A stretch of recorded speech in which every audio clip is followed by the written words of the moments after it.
não se para, né? Geralmente na indústria automobilística, você não para para produzir, né? Você está produzindo, você não vai parar para consertar um defeito naquela peça, né? Naquele veículo específico. Você faz geralmente um recall. Você vende o produto para o cliente e depois você repara esse produto através de um recall, tá? Alocação da capacidade produtiva é um macro processo, né? Por quê? Você tem que saber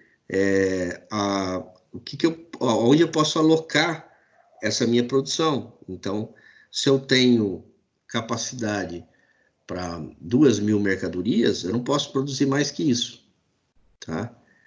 E isso acontece também na hora que se comercializa itens produtivos. Exemplo, o vendedor, a fábrica pode produzir 50 pallets. Se o vendedor vender 51, ele já está trazendo um problema para a empresa, porque eu não tenho capacidade produtiva. E, geralmente, vendedor de multinacional, de produção, ele tem que se policiar para ele não passar essa capacidade produtiva, porque essa capacidade produtiva é o que vai referenciar o seu processo, tá?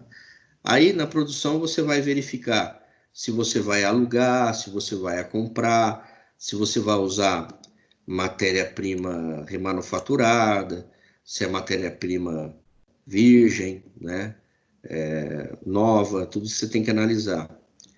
E você tem que ver onde que está o custo da oportunidade no processo produtivo. Onde está a sua oportunidade, né? Muitas empresas, na época da pandemia, começaram a produzir respiradores, álcool em gel, né? Porque eles viram uma oportunidade de não deixar a galera parada, porque na produção você tem a hora homem, que é uma hora cara, né? E você não pode deixar a galera parada sem atividade. E aí, muitas empresas colaboraram com a manutenção ou montagem de respiradores, né? Distribuição de produtos. A distribuição de produtos, que a gente já falou, é um processo outbound, que é a saída do produto ao cliente. Então, quando eu falo outbound, é a saída do produto ao cliente, tá? Aí, nessa distribuição, eu tenho eficiência de processos, tá? Isso daí custa, né? Essa eficiência na distribuição, ela custa. Eu vou dar um exemplo. Se você comprar fralda, ou se você tiver um filho pequeno, como eu tenho, se você for comprar fralda e você for até um mercado, você vai ver fralda Pampers, que é da Procter & Gamble, vai cair na sua cabeça. Por quê? Porque eles têm uma eficiência logística absurda no outbound. Então, eles compram a gôndola, né? Eles compram o espaço, justamente para tirar o concorrente dali.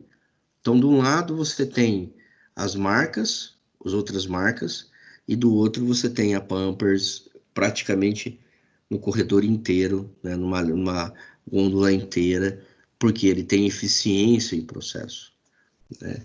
Eficiência essa que fez muitas marcas de fralda quebrarem, pararem de produzir, como na Johnson, por exemplo, em virtude dessa eficiência de processo, tá?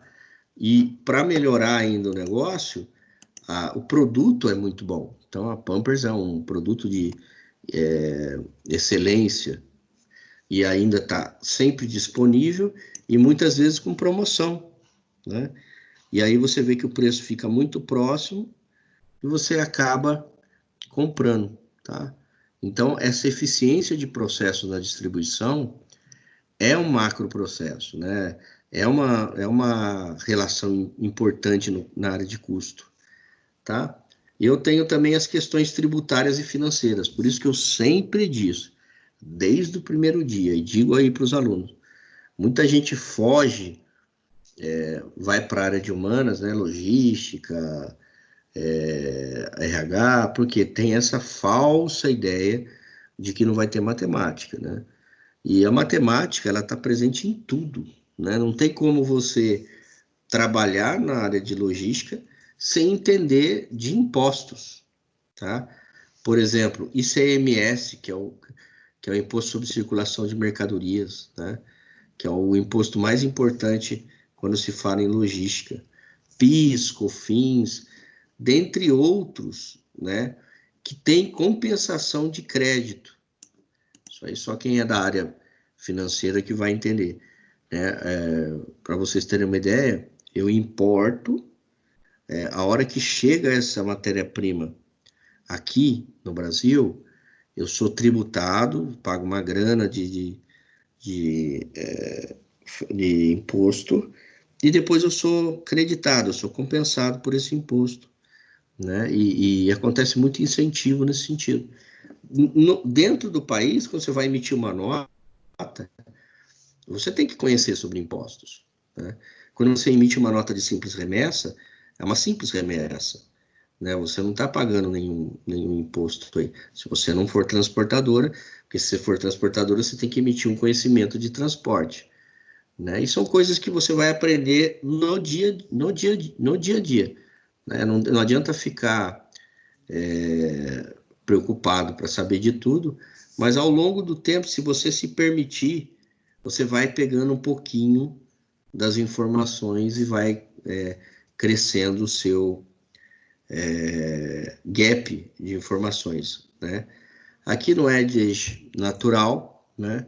Que é assim, existe um ponto, quando você vai num ponto de distribuição, né? Você tem lá a história do CD, que é um centro de distribuição, onde eu consolido tudo e vou distribuindo para as lojas, tá? Eu tenho distribuição direta, né? Eu tenho transit points, faz cross-docking, milk run, mais cross-docking, porque é produto acabado, né? Então, eu tenho um monte de operação que eu posso fazer para baratear o custo aí dessa distribuição, tá? E aí vai depender do negócio. E por último também, o que a gente já falou lá em cima, é o custo da oportunidade que você tem quando você trabalha no ramo de distribuição, tá? Hoje em dia, o conceito de centro de distribuição é muito importante, né? Hoje, as grandes marcas, aí você vê por que eu recebi os componentes, as roupas lá da Riachuelo rápido, porque está próximo, o CD está próximo, tá? Então, essa consolidação em um único centro é uma prática muito rotineira. Então, as empresas costumam trabalhar, principalmente empresas de mercado, de supermercado, tá? Já indústrias como, por exemplo, indústria automotiva, ela tem muita dificuldade de armazenar isso, porque eles acabam fazendo uma previsão de demanda e vão produzindo, né? Como eu falei brevemente, aí teremos leilões de carros baratos, porque muitos foram danificados, pintura e uma série de coisas, porque ficaram no tempo e não foram comercializados aí nos últimos 3, 4 meses, tá? Então, na distribuição, eu tenho que me preocupar como que esse produto vai chegar na mão do cliente, né? Se o cliente vai ter acesso a esse produto e como ele vai ter acesso a esse produto, tá? E aí depende da agressividade que você vai trabalhar no ponto, né? Se vocês forem para um Carrefour da vida, para um Extra da vida, essa distribuição eles gastam muito, né? Com ponto extra, que é aquela área no corredor lá que está divulgando o produto, né? Eles gastam muito. Já no atacarejo da vida aí, que são as empresas de atacado e varejo, mais atacado que varejo, você não tem muito investimento em ponto extra, né? O negócio ali é vender em grande quantidade, tá? Então, eu tenho essa relação, que é a relação dos 3 pontos. Suprimentos, então, os custos para comprar matéria-prima, para estocar matéria-prima, para entregar para a linha de produção. A linha de produção, que eu preciso saber maquinário, eu preciso saber a quantidade de mão de obra, eu preciso saber o nível de qualidade e a distribuição final, que é como que eu vou distribuir esse produto para o cliente e eu tenho que saber quanto que eu vou gastar para fazer isso, né? Eu vou ter um CD, né? Eu tenho um lugar para condicionar os componentes, ou eles vão ser entregues direto. Tudo isso você tem que analisar no dia a dia do seu negócio, tá? Nós vamos fazer uma pausa agora, né, para o nosso intervalo. Daqui 15 minutinhos a gente retorna.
Bom, gente, vamos continuar a nossa aula, né?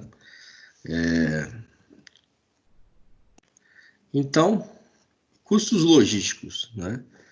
Se eu pudesse definir, né, escrever a definição, são todos os custos envolvidos nas atividades operacionais de logística, seja de suprimento, distribuição, né, processo produtivo, né, de suprimento ou de distribuição. Então, a logística, ela se divide num contexto que a gente chama de composição de custos, ou composição dos custos. E eles estão inerentes ao dia a dia, né? Daqui a pouco eu vou dar, né? Eu vou distribuir, eu vou passar a última atividade para vocês, e essa atividade é a última atividade avaliativa, aonde vocês vão ter que, né, aplicar muito trade-off, escolher que tipo de composição vocês vão fazer, porque essa composição de custos, ela engloba vários, né, elementos. Como a gente já falou, movimentação de materiais, armazenagem, né, estoque, transporte, transferência, entrega e coleta. Isso aqui eu já deixei para ficar bem claro, né, que é diferente os processos, né? Quando eu falo em transferência de componente, por exemplo, eu vou transferir uma matéria-prima de uma unidade para outra, eu vou transferir um componente, né, de um local para o outro, da mesma empresa, que normalmente, né, eu tenho um romaneio, eu tenho um documento de transferência, uma simples remessa de transferência. Quando eu falo em entrega, né, quando eu falo em entrega, transporte, entrega e coleta, eu já estou falando do processo de transporte, né? E deixar bem claro uma coisa, não existe transporte gratuito, né? No Brasil, isso é crime, né? Ninguém pode fazer o transporte profissional e não pagar imposto. Então, quando eu falo de transporte, eu tenho que emitir um documento de transporte, que é conhecimento de transporte. Eu tenho uma série de documentos que eu tenho que emitir, né, para validar o transporte, porque senão o governo não vai ganhar nada, porque transporte é uma atividade, tá? Então, às vezes, você contrata lá aquela pessoa para fazer um serviço para você, ele não tem nota, ele não emite manifesto, ou ele não emite conhecimento, quer dizer, você já está irregular, tá? Aí esse cidadão acaba se acidentando, a sua carga é roubada, você vai reclamar para quem? Né? A seguradora não cobre, né? Processamento de pedido, né? Que é um processo muito custoso, né? Processar um pedido, né? Desenvolver, e principalmente o processamento para colocar o pedido. Gera-se custo para colocar pedido, né? Embalagens, então a gente falou lá sobre as embalagens e é uma parte de custo muito significativa também, que é a embalagem secundária, primária, terciária e assim por diante. O tipo de embalagem que você usa no seu produto, isso aí é uma análise de custo.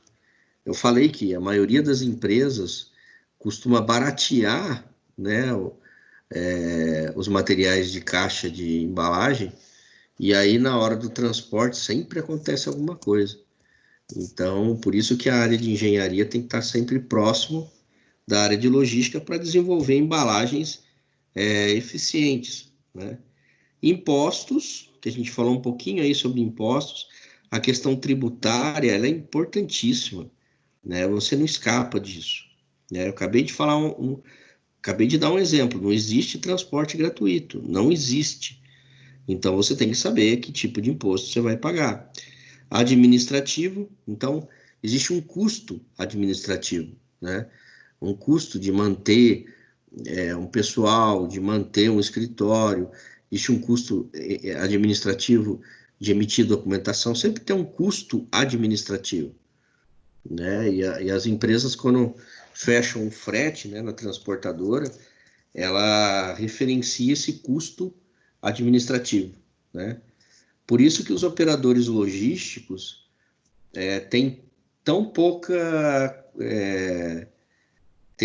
poucos funcionários, porque quanto menos pessoal, o custo administrativo fica menor, né? Então, empresas de logística costumam contratar pessoas que estão dispostas a fazer várias funções, né? Na verdade, acaba sendo a mesma atividade, mas com vários braços, né? Você jamais, hoje em dia, vai só fazer uma atividade. Normalmente, na logística, você acaba agregando várias atividades. E isso é bom porque você aprende, né? Custo de movimentação, né? Um exemplo, remuneração dos conferentes, né? Remuneração dos auxiliares de galpão, remuneração dos separadores, remuneração dos operadores de empilhadeira, depreciação dos equipamentos de movimentação. O que é depreciação? Existe um custo principalmente pelo desgaste, né, do equipamento. Por isso que o mais adequado é você alugar as empilhadeiras, né? Porque a empresa que loca, geralmente, ela faz a manutenção, ela troca e tal. Mas existe uma depreciação, né? Manutenção dos equipamentos de movimentação, e aí você tem que sempre estar colocando um óleo, tá fazendo uma manutenção. Por quê? Eu vou te dar um exemplo. Você imagina esses atacarejos da vida que, de repente, não fez manutenção no equipamento e você está passando ali no momento, né? Está tirando o pallet lá do segundo, terceiro andar e você está passando ali e aquilo vem para baixo. Então, essa manutenção é necessária. Manutenção ou aquisição de pallets, aquilo que eu falei nos slides anteriores. O pallet é um dos maiores custos que a gente tem também. Por quê? Porque se você não controlar, você vai ter que comprar outro, né? E aí a empresa geralmente faz um controle rígido desse pallet. A Johnson vendeu para o Carrefour, ela vai ficar no pé. Ó, eu preciso do retorno desses pallets, vou passar com um veículo aí dia tal para você me entregar o pallet. Esse pallet foi danificado, alguém tem que pagar e a empresa acaba comprando outro, né? Custo de armazenagem, alguns exemplos. Aluguel do depósito ou depreciação do imóvel. Todo imóvel tem uma depreciação, né? A gente, né, geralmente no prédio tem uma série de coisas que precisa fazer e os imóveis eles vão depreciando. E aí você aluga um determinado galpão, além da parte de custo que você vai ter do aluguel, você tem a depreciação normal. Você tem que pintar uma parede, arrumar um portão, existe uma depreciação. Despesas com água e energia, né, que é uma despesa fixa, né? Prejuízos diversos, quebras, perdas, desperdício de produto, né? Às vezes, armazenar produto que não precisa, né? Remuneração dos encarregados, depreciação dos equipamentos de armazém, manutenção predial, né? Depósito, mais áreas comuns, né? Você tem que gastar com essa manutenção do prédio, pintura do prédio, despesas com rateio das áreas comuns, né? Geralmente as áreas comuns existem alguns rateios, né? Áreas que são utilizadas por todos os departamentos, despesas com higiene e limpeza, ainda mais nessa época de pandemia aí que tem que estar em dia, né? Depreciação das instalações, né? Luminária, câmaras, etc. Despesas com seguro, depósito, mais áreas comuns. Porque assim, se você não é segurado, vamos supor, você tem infelicidade de pegar fogo no seu depósito. Se você não é segurado, você acaba perdendo tudo aquilo que você investiu. Segurança patrimonial, né? Restaurante, controle de pragas, né? Uma série de custos que você tem se você tiver um armazém. Você precisa ter esses custos para manter um armazém, né? Custos dos estoques. Você tem que saber quanto que custa o estoque no ano, tá? Então, anualmente, qual o meu custo com estoque? Quanto que eu gasto com estoque no ano? Quanto que eu gasto com estoque no mês? Taxa financeira, geralmente as empresas aí procuram sempre taxas vantajosas aí para investimentos e para conseguir linha de crédito. Então, deve ser descontado o percentual do estoque em poder da empresa que ainda não foi pago ao fornecedor. O que quer dizer isso? Tem boa parte do estoque que você comprou que você ainda não pagou para o fornecedor, tá? Então, ele ainda não é seu. E isso você vai fazendo gradativamente conforme você vai tendo entrada, né, de dinheiro. Então, por isso que o estoque é perda de dinheiro.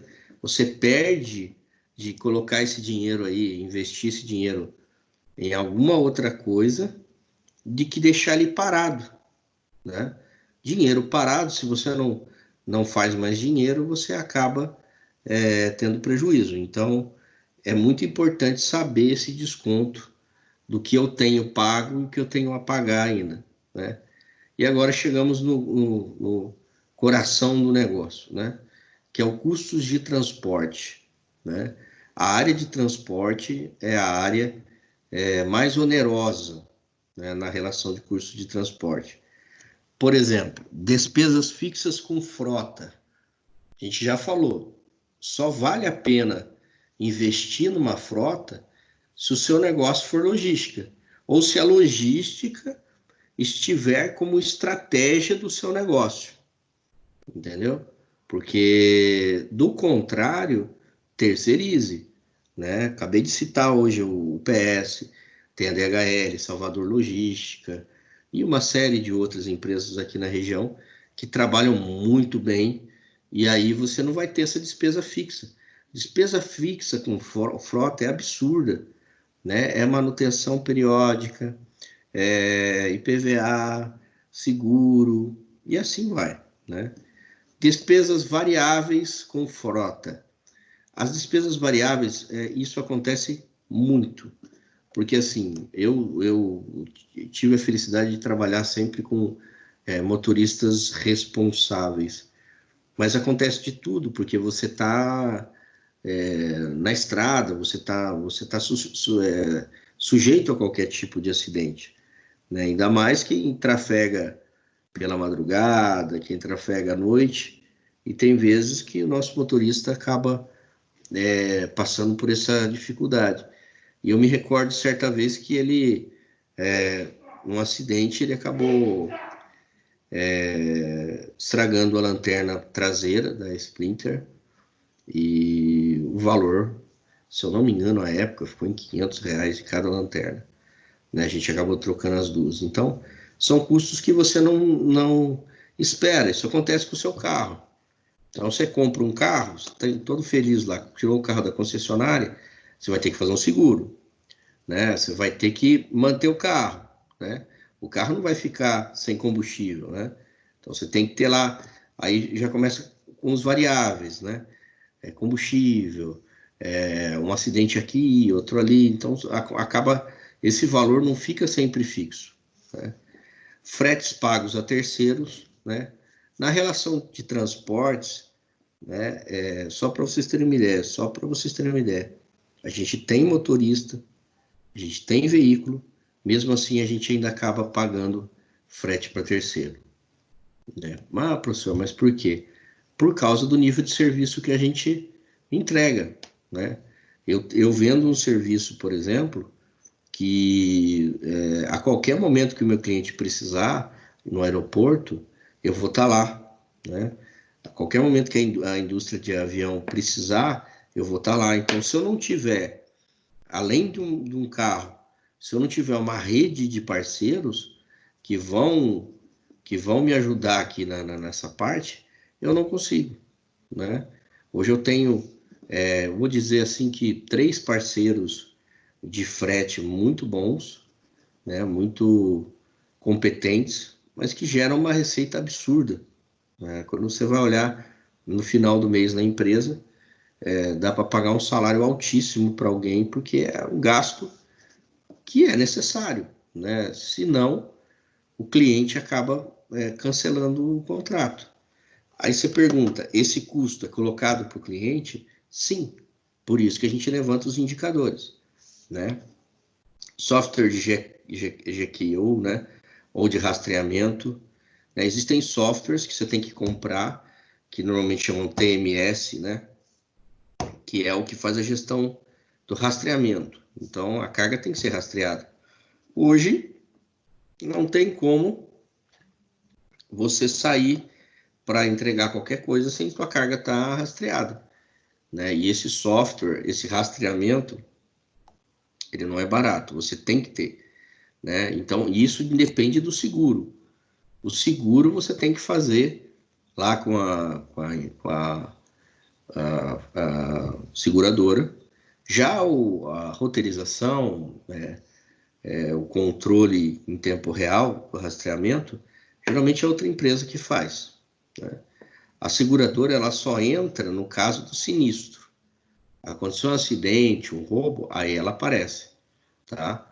Isso deixa bem claro. Então você tem que investir. Então tá vendo quanto que você está investindo em algo que não é o seu negócio, né? O seu negócio não é logística, então terceirize, né? Transporte de funcionários, isso também, né? É custoso, por exemplo, as empresas às vezes oferecem ônibus, oferecem van. Por que esse transporte de funcionário para a grande indústria é interessante? Porque é uma maneira da empresa meio que controlar ou ter uma certeza de presença, né? Ela acaba tendo um controle maior sobre o funcionário. Já no caso das empresas, né? Às vezes oferece passe, oferece combustível, não tem tanta facilidade quanto as empresas que oferecem o transporte para os seus funcionários. Mas geralmente é terceirizado também, né? Então, esse controle, tanto transporte de funcionário como transporte de passageiros, existe um custo, né? Exemplo, muita gente vai para a faculdade através de van, né? E se parar para olhar, fica muito mais barato. Você não corre risco com o seu carro, né? De assalto, esse tipo de coisa. E, de uma certa maneira, você tem um controle de horário, né? Você consegue se controlar melhor. E esse tipo de custo aqui, a empresa tem que saber como aplicar, né? Ela tem que saber como trabalhar. No processamento de pedidos, né, eu tenho, por exemplo, remuneração dos digitadores, que na verdade o que é isso aqui? É remuneração da parte técnica, né, que vai fazer com que o pedido entre, né, mesmo quando você está comprando pelo site, tem uma galera, né, tem um departamento, que é o departamento financeiro, que vai ali validar o seu pedido, né? Ah, professor, eu fiz o pedido pelo cartão de crédito. Aí já é aprovado em minutos ou no máximo hora, né? Nossa, é uma mágica? Não, ele já faturou. Seu cartão já faturou, né? Agora, quando você pede boleto, dependendo da forma de compra, existe aí um prazo, né? Remuneração do encarregado, né, que vai processar o seu pedido, que vai trabalhar com o seu pedido. Custo de informática para processamento é o custo de software, né? Custo da emissão da nota fiscal, né? A nota fiscal custa para emitir, a nota fiscal eletrônica, né? E o custo da roteirização das entregas, né? Se eu for falar numa pizzaria, é tudo isso daqui, tá? Pizzaria, Habib's, iFood da vida aí, eles fazem esse controle aí. Quem cuida, por exemplo, você tem o seu negócio no iFood, aquele custo da galera do iFood é um custo para custear toda essa conversa aqui, tá? O iFood cobra um valor para ele colocar você na plataforma, para que ele, para que você use o software dele, que é um software bacana, que te dá acompanhamento, e a parte da documentação que ele emite lá as informações que ele passa, ele também cobra, né? E também tem uma roteirização de entrega lá. Então, você consegue até ver essa parte no iFood. E aí, vamos lá para o custo de embalagens, que vocês fizeram na atividade lá, muito legal, muito interessante. Vocês entenderam bem o porquê do negócio. Por quê? O que é mais importante quando se fala em custo de embalagem? É definir que material eu vou usar na embalagem, por exemplo. Aí é uma relação importante de custo, porque eu tenho que definir qual material que eu vou usar, né, e qual o impacto desse material. Depois, se eu vou usar caixa, fardo, saco, balde, garrafa, né, aonde que eu vou envasar o meu produto, aonde que eu vou efetivamente comercializar. Muitos fizeram, por exemplo, do açúcar, que tem aquela primária ridícula, lá, aquele saquinho que normalmente estraga, o trigo, por exemplo, você chega, passa no caixa, o negócio vaza, sabão em pó, teve uns que fizeram de sabão em pó. Por quê? Porque eles economizam tanto na embalagem primária, mas acabam perdendo, né, com avaria. Então, tem que avaliar se efetivamente está valendo a pena, tá? Se você pegar, comparar uma embalagem primária de um Omo da vida, né, que é uma embalagem muito mais reforçada, e você pegar lá as concorrentezinhas assim, você vai sentir a diferença, né? Filmes stretch, né? O que é o filme stretch? É o filme que você passa no pallet, né? Aquele filme para prender a mercadoria, né? Para enrolar a mercadoria, para deixar mais preso. E é caro, é caro. Tem uma máquina de passar stretch, que também é um processo caro, mas necessário, né? Porque se eu não tiver o filme na mercadoria, se ela não tiver presa, o caminhão tá rodando. Existe muito buraco, as estradas do Brasil são terríveis. E aí aquilo vai estar movimentando lá na sua carreta. E se você não tiver aquilo fechado, unitizado, vai adernar, vai de repente provocar até um acidente, né? Por isso você tem que tomar cuidado. O pallet, como eu falei, que é o grande elemento aí para a movimentação de mercadorias que a gente tem no mercado. E o pallet, ele é caro e ele é de retorno, então por isso que tem que tomar muita atenção. Remuneração de embaladores, né? Isso geralmente quando a gente tem na indústria lá para embalar o produto, muitas fazem por máquinas, né? Hoje está tudo automatizado, mas em algumas ainda são embaladores, né? Material de escritório, né? São pequenos gastos que você tem como embalagem. Copo de café, hoje tem uma galera que faz aquela questão de reutilização de caneca, justamente para que eu não tenha necessidade de comprar, né? Então, isso vai depender do que o cliente pede, né? Do tipo de produto que você tem. Você tem uma embalagem, você tem um custo por isso, né? Custos com impostos, que a gente já falou aí, que são alguns, né? Custos administrativos, que é a remuneração da equipe, percentual sobre outras despesas da área administrativa, né? Que consolidam lá no custo final, né? Da empresa. E no final, eu tenho uma relação que a gente chama de benchmark, que é sempre importante saber, e aí esse aqui é um indicador simples, para você ter uma ideia, né, do tipo de custo e a porcentagem que ela está representando no seu total, né? Então, esses indicadores a gente geralmente faz no dia a dia que a gente trabalha a logística, tá?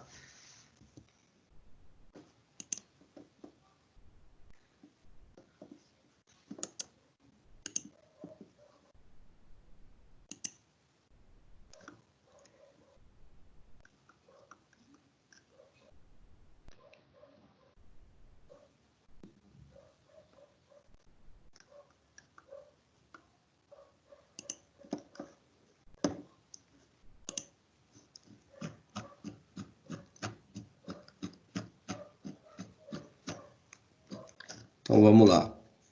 Bom, o que a gente vai fazer de atividade, né?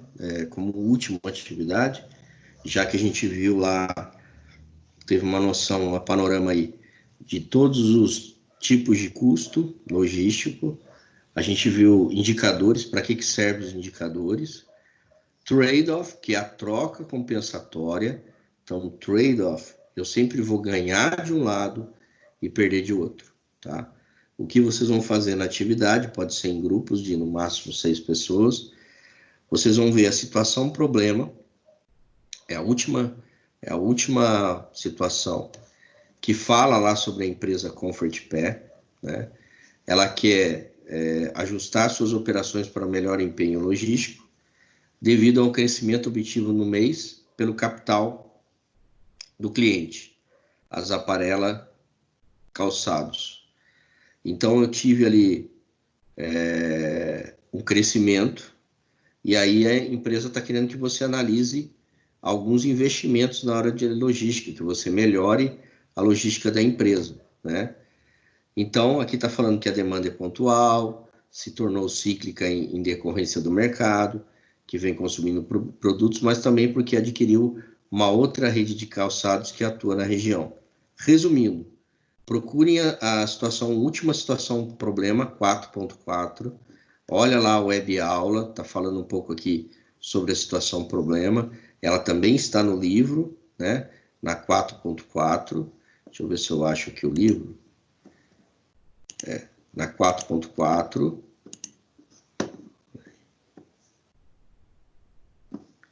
na unidade 4.4 do livro. Então, lá você tem todo um descritivo. Deixa eu aumentar aqui. Você tem todo um descritivo do case, né? E aí, qual que é o trabalho? É você dar uma lida, né? No diálogo aqui, você vai dar uma lida no case, né? Vai dar uma olhada aqui nas informações que eles estão colocando aqui. Tem bastante informação, tá? E aí vão aplicar essas informações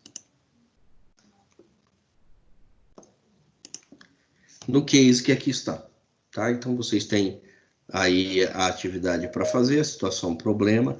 Eu preciso, em virtude aí da gente tá diante aí do começo das provas nessa quarta-feira, então eu preciso dessa entrega até quarta-feira, então vocês têm aí até 2 dias para fazer, mas o ideal seria ler essa atividade lá, né? Tirar alguma dúvida aqui comigo, eu vou estar à disposição aqui até o final da live, a gente troca uma ideia, né? Se vocês quiserem até falar a estratégia que vocês vão fazer, o que vocês acham interessante, vou estar aqui à disposição, mas a atividade é essa, situação, problema 4.4, beleza?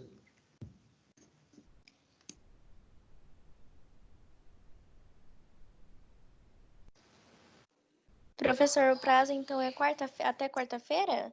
Até quarta-feira, tá? Porque eu preciso fechar as atividades, né, a nota das atividades, na quarta-feira, e quarta-feira começa as avaliações DI, né? Apesar, na quinta, né? Na quinta começa as avaliações DI. Então, até quarta eu consigo receber. O legal é tentar dar uma adiantada, dar uma olhada. Leiam para tirarem as dúvidas agora, né? Para conseguir fazer. Uma atividade não é difícil, mas ela requer um pouquinho mais de atenção que as outras, por isso que é a última, né? Então, estou aqui à disposição para tirar dúvidas. Professor? Pode falar. Então, na próxima semana não haverá aula, né? Oi? Na próxima semana não haverá aula. Na outra semana vai ser a avaliação DI, né? Eu vou estar aqui, entendeu? Eu vou estar aqui, eu vou abrir a live normal, vou tirar dúvida. Só que a prova é na outra semana daí, né? Nesse dia, se eu não me engano, é o dia de avaliações DI, né? Para algumas pessoas. Só que eu vou estar aqui. Eu vou estar aqui tirando dúvida. O assunto termina hoje, essa é a última atividade. Tá certo. Obrigado, professor. Nada, meu querido.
Bom, pessoal, fica combinado então a entrega até a quarta-feira, tá? Próxima quarta-feira. E qualquer dúvida aí eu estou à disposição. E fiquem atentos aí os dias e horários das provas, tá bom? Boa noite, obrigado, até a próxima.